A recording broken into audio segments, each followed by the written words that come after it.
The story begins in the jungles where all the animals lived peacefully and happily. Today, all the animals gather outside. At that time, a monkey named Rafiki arrives and stands in front of King Mufasa's throne. He lifts little Simba and shows him to everyone, announcing that in due time, our next king will be Prince Simba. Hearing this, the animals are overjoyed. Then Mufasa's brother, Scar, is introduced. He is jealous at this time. A magician appears, and Mufasa's loyal companion, a bird named Zazu, warns that trouble is coming, but Scar gets angry and scolds Zazu.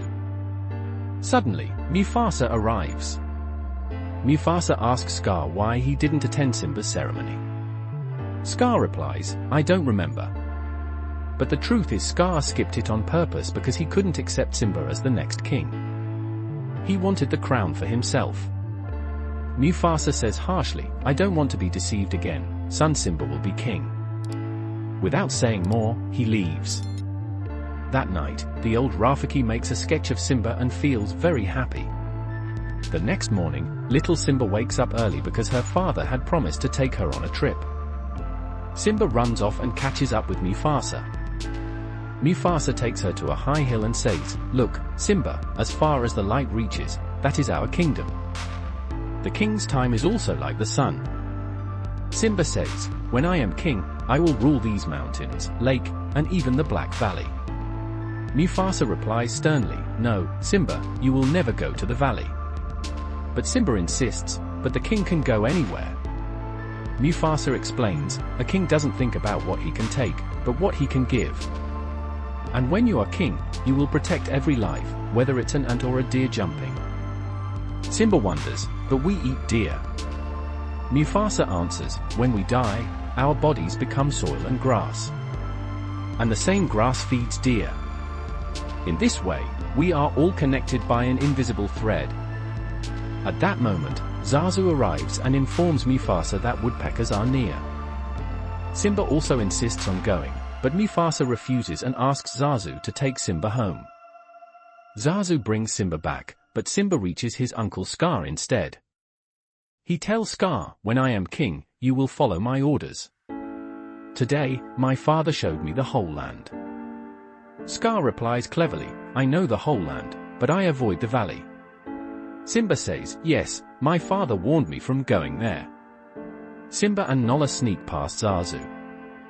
They sing and have fun on the way, but Simba and Nala cleverly hide from the magicians and slowly head toward the valley. There were bones everywhere in the valley. A terrible silence surrounds them, and Nala, scared, tells Simba, "We have come too far. Let's go back." Simba doesn't listen and insists, "We must reach the valley. Now no one will stop us." They slowly move forward. They see boiling lava and feel as if someone is watching them. But nothing is visible ahead. They keep going.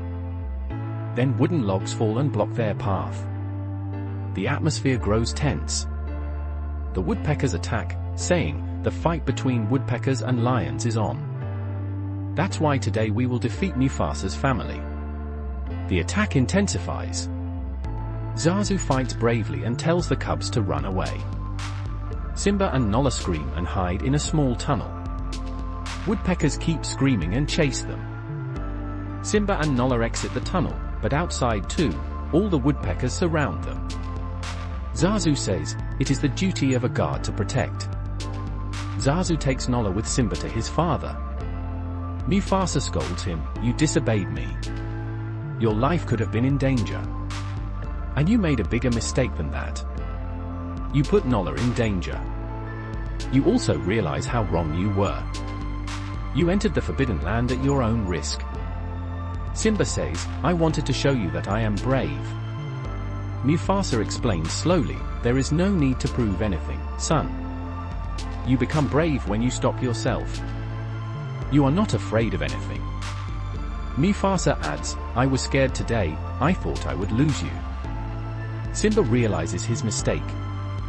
Both share a quiet moment. Then they hug happily. Simba tells his father, "We are friends, and we will always be together."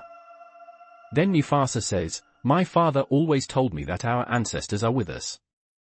And if you ever feel alone, remember one thing, they are always with us to guide us on the right path. Simba says, I can't see anything. Mufasa says, just look up and trust. In another corner of the jungle, Scar meets woodcutters. Scar, both ferocious and cunning, says, you don't even spare an insect here. And when I saw 2 cubs here, they ran back. The woodcutters ask, what have you come for? Scar says, I have come to offer you a lifetime deal. Zazu nods, what will you people give? Scar says, you can have every animal you hunt. Then Zazu says, the Forbidden Land is yours, and you can distribute it. In the Forbidden Land, the king, Scar, gives orders and says, why not kill Mufasa together? And when I become king, you can hunt as much as you want. The woodpecker's eyes shine with greed. They agree with Scar. The next morning, in the jungle, we see Simba and Scar. Simba is sad. He tells his uncle Scar, whatever happened because Baba is very angry with me. Scar replies with a smart smile, that's why we are here. My dear nephew, here you will find your true path. The story begins in the jungles where all animals lived peacefully and happily. Today, all the animals gather outside. A monkey named Rafiki arrives and stands before King Mufasa's throne. He lifts little Simba and presents him, announcing that the next king will be Prince Simba. The animals rejoice. Then Mufasa's brother, Scar, is introduced, filled with jealousy. A magician appears, and Mufasa's loyal bird, Zazu, warns of trouble, but Scar angrily scolds him. Mufasa arrives and questions Scar for missing Simba's ceremony. Scar claims he forgot, though he secretly resents Simba's claim to the throne, desiring it for himself. Mufasa sternly declares, Simba will be king, and leaves. That night, Rafiki sketches Simba, overjoyed. The next morning, Simba wakes early for a trip with Mufasa, who takes him to a hill, saying, as far as the light reaches, that's our kingdom, like the sun's time. Simba dreams of ruling mountains, lakes, and the Black Valley. Mufasa warns, never go to the valley. Simba argues a king can, but Mufasa explains, a king gives, not takes, protecting all life, and to deer. Simba asks about eating deer, Mufasa replies, we become soil, then grass, feeding deer, an invisible thread connects us. Zazu reports woodpeckers nearby, but Mufasa refuses Simba's request to go, sending him home with Zazu. Simba meets Scar instead, boasting, as king, you'll obey me. Scar slyly mentions the valley, forbidden by Mufasa. Simba and Nala sneak past Zazu, singing and playing, then head to the valley. Bones litter the ground, Nala fears they've gone too far, but Simba insists. They face boiling lava and a sense of being watched, then logs block their path. Woodpeckers attack, declaring war on Mufasa's family. Zazu fights, urging them to flee. Simba and Nala hide in a tunnel, escaping as woodpeckers pursue. Outside, they're surrounded until Zazu rescues them, taking them to Mufasa. He scolds Simba, you disobeyed, risking your life and Nala's in the Forbidden Land. Simba says he wanted to prove bravery. Mufasa softens, bravery is stopping yourself. I feared losing you. They hug, and Simba calls them friends forever. Mufasa adds, ancestors guide us, look up if alone. Elsewhere, Scar meets woodcutters, saying, you hunt here. I saw cubs flee. They ask his purpose, he offers a deal, hunt freely if they kill Mufasa. They agree, eyes gleaming. In another scene, Scar's plan unfolds. He tells Simba, such a roar will wake the valley, your father will smile. He roared here too. Scar leaves, but it's a trick. He signals woodcutters to inform the pride. Mufasa rushes to save Simba, trapped by a stampede. Wild beasts attack, and Mufasa fights them off. Simba's breath stops as Mufasa leaps to save him. Simba cries for help, but none comes. He finds Mufasa lifeless. Broken, Simba clings to his father. Rafiki and Zazu witness this, saddened, feeling Simba's loss. Simba flees, meeting Timon and Pumbaa. He smiles with his new friends.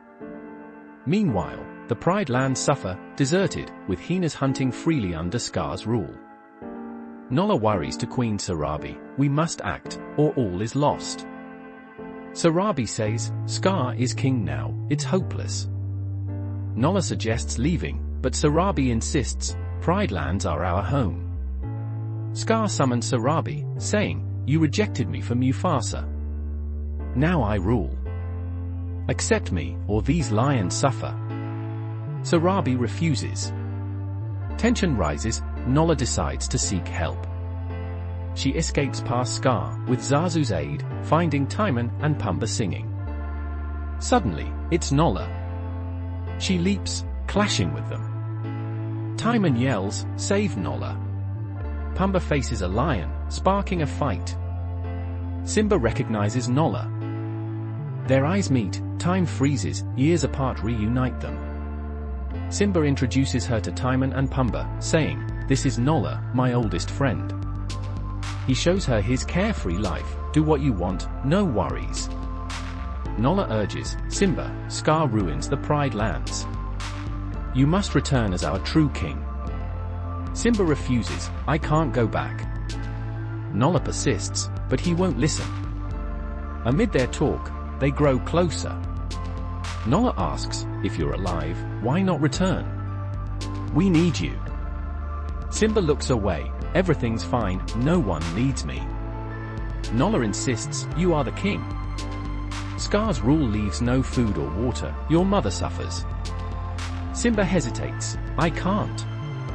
Nala points to his reflection, "Look, your father's there." Simba sees Mufasa's shadow, hears his voice, "Simba, find your path. Remember who you are." Simba's eyes fill with tears, "I miss you, father." Mufasa replies, "My pride was you as my son. I'm always with you. Remember who you are." Light spreads, Rafiki asks, "Who are you, Simba?" Simba breathes deep, "I am Simba, son of Mufasa," and roars like a true king. He runs to the Pride Lands. Rafiki is happy, Nala and others join. Simba sees the dry, destroyed land. Nala asks, "What now?" Simba says, "My father said where sunlight reaches is my kingdom and duty. If I don't fight, who will?" Zazu arrives, Simba's alive. Timon and Pumbaa join, saying, "We're with you, your majesty." The pride fights. Simba confronts Scar, "Stay away from my mother." Scar turns, seeing Sarabi, happy to see her son. She hugs him, ending years of longing. Simba says, "I'm back, Mom." Nala arrives, all surround Scar. Scar admits, "Tell them, Simba, who killed Mufasa?" "An accident." He laughs, blaming his father, then tricks Simba to the mountainside. Simba slips, hanging as lightning ignites a fire. Scar mocks Simba and his allies against woodpeckers. Scar flees to the mountain's edge, trapped. He begs, "Forgive me." Simba replies, "After all this, you?" Scar lies, "I did nothing, woodpeckers are guilty. I'll expose them." Simba says, "You betrayed me too." Scar attacks again. Simba stays silent, then acts. Later, Simba and Nala have a cub, the next king. The forest rejoices. If this story touched your soul, subscribe, our next tale may capture your heart.